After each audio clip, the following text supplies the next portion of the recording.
میں وقار آپ کو سرکار بغداد رضی اللہ تعالیٰ عنہ کی تحریک میں بتاؤں، ترکی سے نکلنے والی خلافت عثمانیہ یہ غوث اعظم کی پیدا کی ہوئی تحریک تھی۔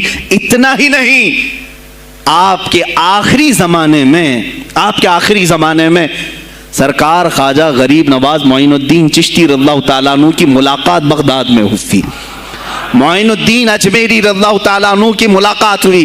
تاریخ دان نے لکھا، آج میں نے پہلی مرتبہ اس کو پڑھا اور آپ کے سامنے پہلی بار بتا رہا ہوں، سرکار بغداد اور حضرت خواجہ غریب نواز کی ملاقات کے بارے میں بہت سارے باتیں چلتی ہیں کتابوں میں بھی، میں نے اپنے مرشد سے بھی پوچھا تھا۔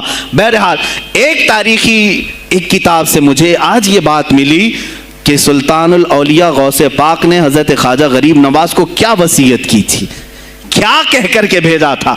ان کے پاس غوث پاک نے، غریب نواز نے بہت ساری انعامات، اوراد، وظائف، طرق، اجازات سب حاصل کیے، لیکن ہندوستان جب آئے کیا کیا انہوں نے؟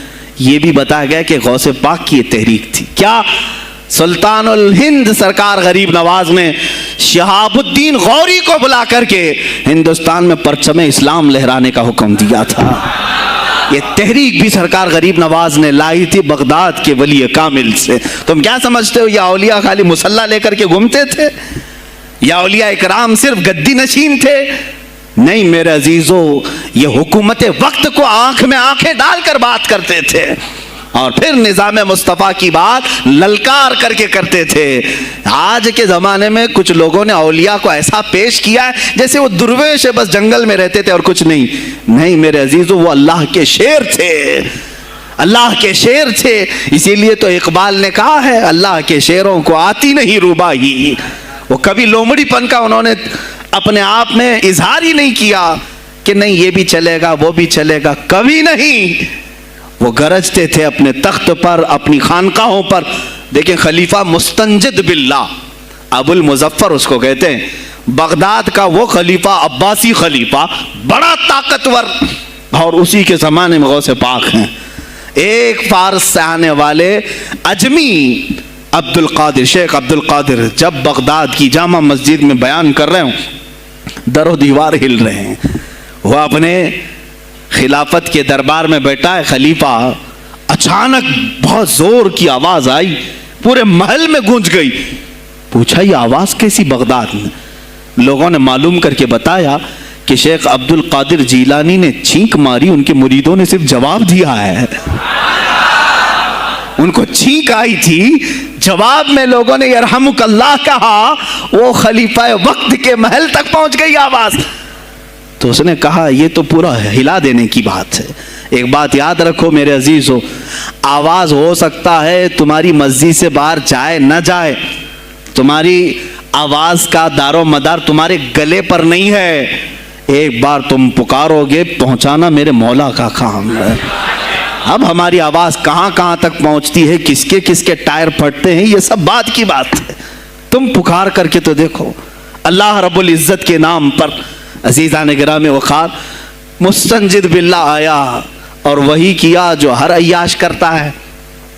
ظاہر سی بات ہے، مولوی صاحب کچھ لے دے کے چھوڑ دو، جان بخش دو، جاؤ کہیں بیٹھو، آپ اللہ اللہ کرو۔ کہاں یہ حکومت سیاست کی باتوں میں آپ آ گئے؟ چند دنوں پہلے میں نے بھی سیاست کی بات کی تو مجھے بھی ایک مشورہ ایسا آیا کہ آپ کو انٹرسٹ ہے ایم پی بننے کا، ایم ایل اے بننے کا؟ میں نے کہا مجھے انٹرسٹ تو نہیں ہے لیکن کرسی صاف کرنے کا انٹرسٹ بہت ہے، اس پر جو کچرا ہے اس کو صاف کرنے کا انٹرسٹ بہت ہے۔ انشاءاللہ العزیز وقت آئے گا وہ صاف ہوں گی بھی۔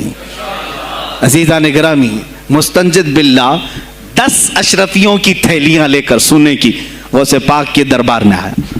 آپ مریدین کے ساتھ بیٹھے، ارے وہ حال و قال کی مجلسیں ہیں۔ مستنجد باللہ آیا، غوث پاک کی بارگاہ میں کہا کہ یہ حضور آپ قبول کر لیں، نذرانہ ہے۔ آپ نے کہا تو رکھ لے اپنا نذرانہ، تو اپنے پاس رکھ لے۔ کہا کہ ہدیہ قبول کرنا سنت ہے، آپ سنت کے خلاف کرتے ہیں۔ غوث پاک نے کہا اللہ ایک تھیلی لیا اور اپنے بغل میں دبا کر کے اس کو نچوڑنا شروع کیا تو اس سے خون ٹپکنا لگا۔